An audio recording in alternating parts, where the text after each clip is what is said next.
Today is Friday, August 20th. Welcome to this edition of Nevada County Now. Today's episode, we're talking school, housing, COVID, and more. This episode is brought to you in part by Stiefel Financial, and also the generous donations of viewers like you. Thank you.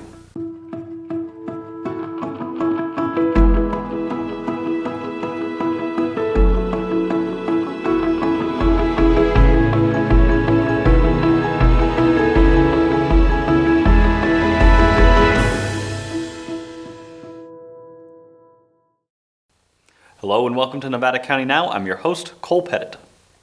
School is back in session for most of the kids in our county, and at least for now, it's primarily in person. One of our interns, Ava Rose, a junior at Nevada Union High School, documented her return to school. Let's see how it went. My first week of school was kind of intense. I've had homework this week, which I'm not happy about. It just wasn't my favorite first week of school. I've had better first weeks, but it wasn't terrible, so yeah. It was fun. It was nice to see everyone and just be back. First week of school was kind of weird. The first day was really rough because I got my schedule the morning of, so it was kind of messed up. But the rest of the week, probably by Wednesday, it got smoother, but the first few days were kind of hard. I do like being in person over being on Zoom, but when you're on Zoom, I get to hang out with my cats, so that's a big minus of in person. I like in person better just because I get to see my friends. I definitely prefer in person because I would get distracted too easily from at home. The stuff that I have that's on my computer because I didn't use my school one, I would definitely get distracted, and it's easier for me to learn. I'm definitely more of a hands-on learning experience type person. I'm pretty sure most of the people that go at the school are definitely on hands learning experience type person. But I'm definitely glad that we're back because it's been too long, definitely. Well, I don't know if our school has been doing very good about the whole COVID thing because there has been almost 20 new cases at our school. And it's just been 5 days that we've been here, and people are still having to be reminded to wear their masks inside and sanitize everything. So we might have to go back full distance because of that, but they are providing free vaccinations here, so that's really nice, and they're providing tests for to see if you have COVID, so I think that's good. I think they've been doing pretty good, but a lot of people that I've seen in class haven't been wearing their masks properly. Mm-hmm. The teachers have noticed because I've heard them talk about it, but they don't really say anything to the students. I feel like we've been doing well. There's just those few people that just stand out outside that's not wearing a mask, but it's just one person that I see. But everyone's been wearing a mask, everyone's been safe, keeping distance. So far, the school has been doing a pretty good job, I'd say. Thanks, Ava.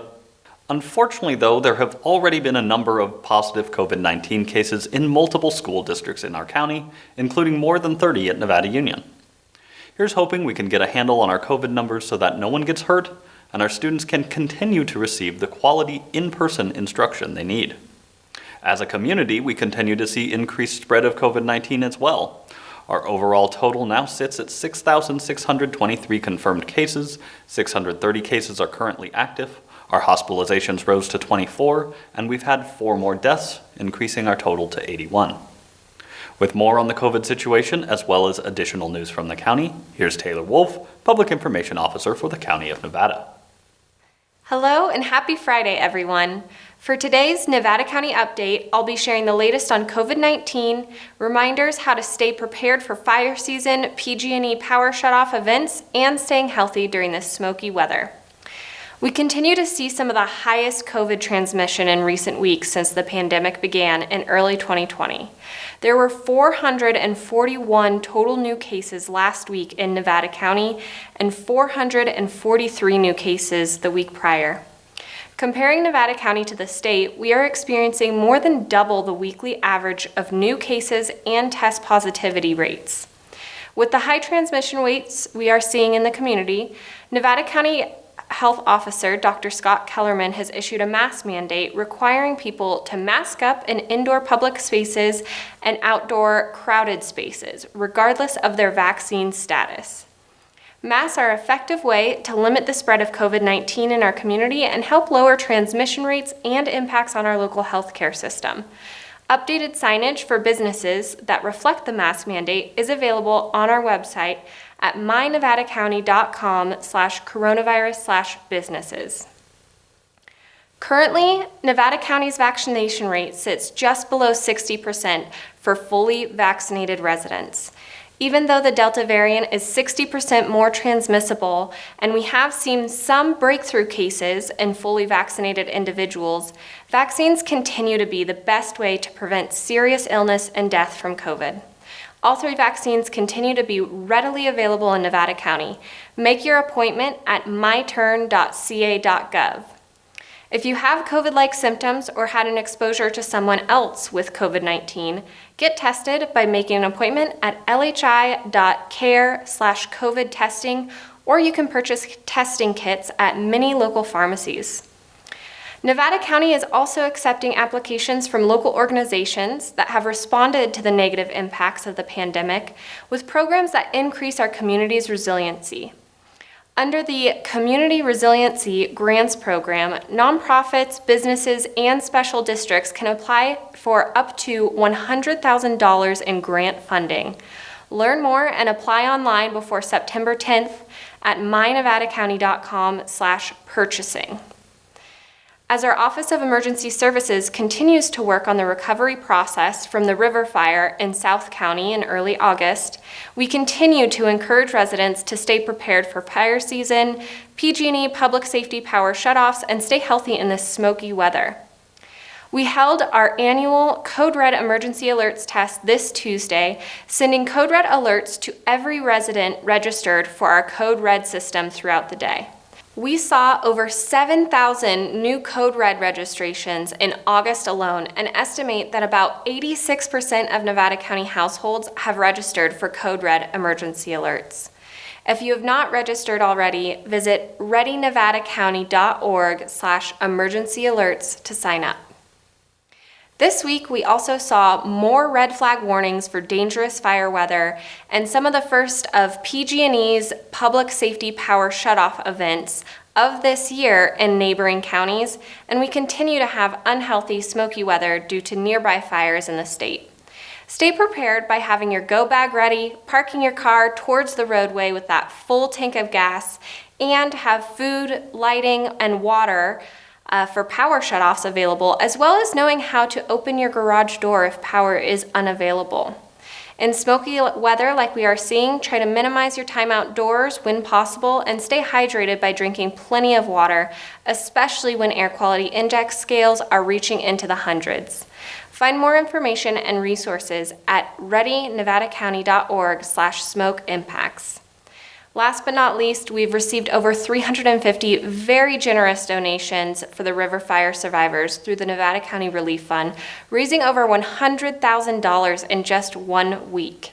Thank you to everyone in our community who is staying prepared and safe this fire season and helping our neighbors when they need it most. You can find more information on the River Fire Relief Fund at nevcorelief.org.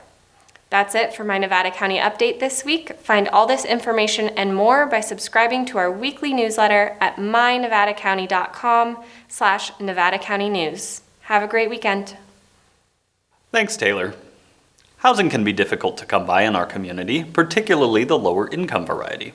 But our public officials are taking steps to attempt to mitigate this issue. 2 weeks ago, we showed you the groundbreaking of the Cashin Field project, which will create 51 units of affordable multifamily housing. This week, we attended the ribbon cutting for the Lone Oak Senior Housing Project in Penn Valley.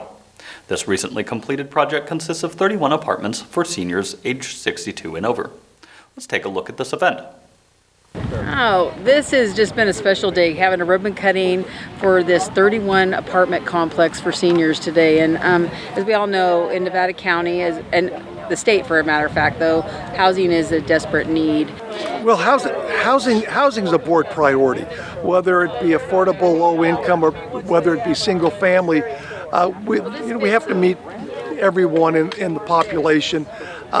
We're concerned with the housing authority of that vulnerable population, the low-income people who, will never be able to afford a down payment for a single family, but we get them into housing. Really, in our little immediate area, it's really very, very convenient for people because, and the other big point is the bus stops here numerous times a day. So if you got to make that trip to town, to the doctor, or any of those types of things, our bus does that route, and it's very, very helpful. The thing about the 30 units here, it's just the beginning of other projects that we have that are in the pipeline or being constructed. Cashion Fields in Nevada City is 52 units. We have 40 units, Brunswick Commons in the city of Grass Valley. We have Artists Lofts in Truckee. Again, all affordable housing projects, people who are dealing with other issues, you get them a place to live, and then they can deal separately with, say, a substance abuse problem or a mental health problem.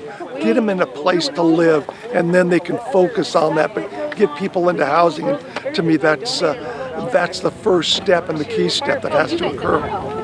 And so watching these fill up, like today, 31 units are full. And it just is exciting. It's exciting, and I look forward to the next project because these are the folks that make our little community grow and thrive. Visit loneoaksenior.com to find out more.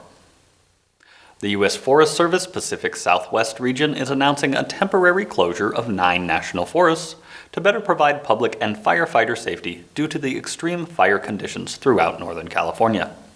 This closure will go into effect August 22nd at 11:59 p.m. and remain in effect until September 6th, also at 11:59 p.m. The affected national forests include Klamath, Lake Tahoe Basin, Lashen, Mendocino, Modoc, Plumas, Shasta Trinity, Six Rivers, and Tahoe National Forest. Additionally, the El Dorado National Forest is currently closed due to the Caldor fire until September 30th. To find out more, visit fs.usda.gov/R5. Our head of production, Andrew Rowland, who's also the cameraman and editor for this show, partnered with the Union early last year to direct his first feature-length film, a documentary about Nevada County's role in the fight for women's suffrage. The process began before the pandemic and was originally intended to premiere to coincide with the 100th anniversary of the passing of the 19th Amendment. It's been a long process to get to this point, but after several setbacks, a premiere for the film has been set. The movie is titled Golden Stories of Our Past, Women's Suffrage, and is set to premiere Friday, September 10th at the Nevada Theater. Doors open at 6:30 p.m. Tickets are $12 for subscribers of the Union and $15 for non-subscribers. You can get your tickets by calling 530-477-4241 to order by phone. We're very proud of Andrew's achievements with this project and know that there will be plenty more to come in the future. Hard to believe he's only 23. We'll leave you this evening with a preview of this film. Remember, stay safe, take care of each other. We'll see you next week.